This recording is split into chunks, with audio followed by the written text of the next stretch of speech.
شروع اللہ کا نام لے کر جو بڑا مہربان نہایت رحم والا ہے۔ جو چیزیں آسمانوں میں ہیں اور جو چیزیں زمین میں ہیں سب اللہ کی تسبیح کرتی ہیں، اور وہ غالب ہے، حکمت والا ہے۔ وہی تو ہے جس نے کفار اہل کتاب کو پہلی لشکر کشی پر ہی ان کے گھروں سے نکال دیا۔ مسلمانوں، تمہارے خیال میں بھی نہ تھا کہ وہ نکل جائیں گے، اور وہ لوگ یہ سمجھے ہوئے تھے کہ ان کے قلعے ان کو اللہ کے عذاب سے بچا لیں گے، مگر اللہ نے ان کو وہاں سے آ لیا جہاں سے ان کو گمان بھی نہ تھا، اور اس نے ان کے دلوں میں دہشت ڈال دی کہ اپنے گھروں کو خود اپنے ہاتھوں اور مومنوں کے ہاتھوں سے اجاڑنے لگے۔ تو اے بصیرت کی آنکھیں رکھنے والو، عبرت حاصل کرو۔ اور اگر اللہ نے ان کے بارے میں جلا وطن کرنا نہ لکھ رکھا ہوتا تو ان کو دنیا میں بھی عذاب دے دیتا، اور آخرت میں تو ان کے لیے آگ کا عذاب تیار ہے ہی۔ یہ اس لیے کہ انہوں نے اللہ اور اس کے رسول صلی اللہ علیہ وآلہ وسلم کی مخالفت کی، اور جو شخص اللہ کی مخالفت کرے تو اللہ اسے سخت عذاب دینے والا ہے۔ مومنوں، کھجور کے جو درخت تم نے کاٹ ڈالے یا ان کو ان کی جڑوں پر کھڑا رہنے دیا، سو یہ اللہ کے حکم سے تھا، اور اس سے مقصود یہ تھا کہ وہ نافرمانوں کو رسوا کرے۔ اور اے مسلمانوں، جو مال اللہ نے اپنے پیغمبر کو ان لوگوں سے جنگ کے بغیر دلوایا ہے اس میں تمہارا کچھ حق نہیں، کیونکہ اس کے لیے نہ تم نے گھوڑے دوڑائے نہ اونٹ، لیکن اللہ اپنے پیغمبروں کو جن پر چاہتا ہے غالب کر دیتا ہے، اور اللہ ہر چیز پر قادر ہے۔ جو مال اللہ نے اپنے پیغمبر صلی اللہ علیہ وآلہ وسلم کو بستیوں والوں سے دلوایا ہے وہ اللہ کے اور پیغمبر کے اور پیغمبر کے قرابت والوں کے اور یتیموں کے اور حاجت مندوں کے اور مسافروں کے لیے ہے، تاکہ جو لوگ تم میں دولت مند ہیں انہی کے ہاتھوں میں نہ گردش کرتا رہے، اور جو چیز تم کو پیغمبر صلی اللہ علیہ وآلہ وسلم دیں وہ لے لو، اور جس سے منع کریں اس سے باز رہو، اور اللہ سے ڈرتے رہو، بے شک اللہ سخت عذاب دینے والا ہے۔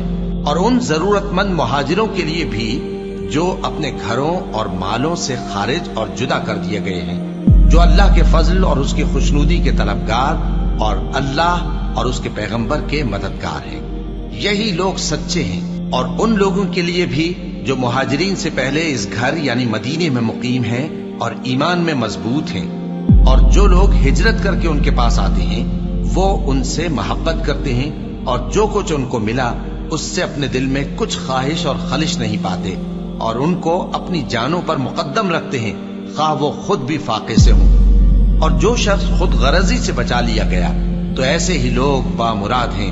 اور ان کے لیے بھی جو ان مہاجرین کے بعد آئے اور دعا کرتے ہیں کہ اے پروردگار، ہمارے اور ہمارے بھائیوں کے جو ہم سے پہلے ایمان لائے ہیں گناہ معاف فرما، اور مومنوں کی طرف سے ہمارے دل میں کینہ و حسد نہ پیدا ہونے دے۔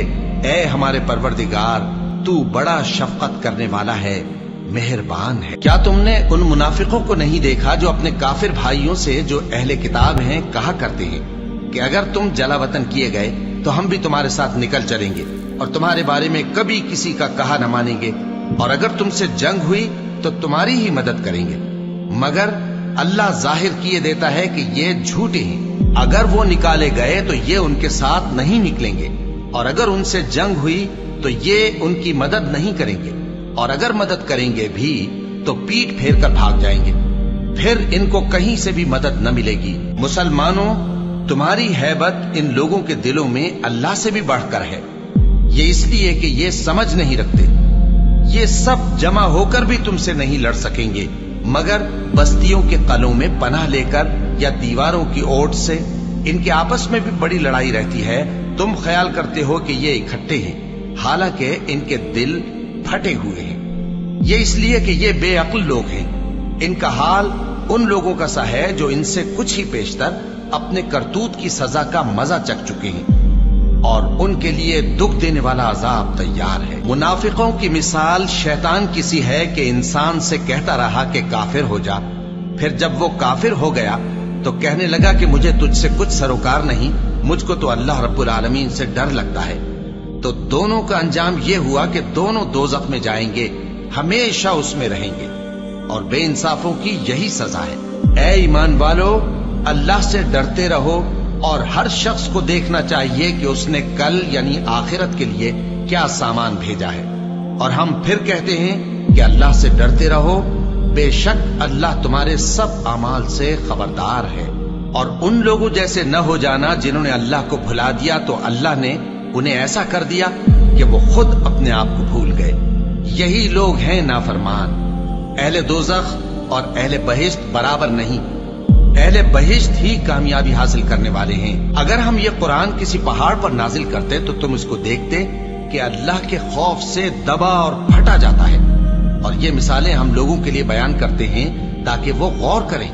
وہی اللہ ہے جس کے سوا کوئی معبود نہیں، پوشیدہ اور ظاہر کا جاننے والا، وہ بڑا مہربان ہے، نہایت رحم والا ہے۔ وہی اللہ ہے جس کے سوا کوئی عبادت کے لائق نہیں، بادشاہ حقیقی، ہر عیب سے پاک، سلامتی دینے والا، امن دینے والا، نگہبان، غالب، زبردست، بڑائی والا۔ اللہ مشرکوں کے شرک سے پاک ہے۔ وہی اللہ تمام مخلوقات کا خالق، ایجاد و اختراع کرنے والا، صورتیں بنانے والا، اس کے سب اچھے سے اچھے نام ہیں۔ جتنی چیزیں آسمانوں اور زمین میں ہیں سب اس کی تسبیح کرتی رہتی ہیں، اور وہ غالب ہے، حکمت والا ہے۔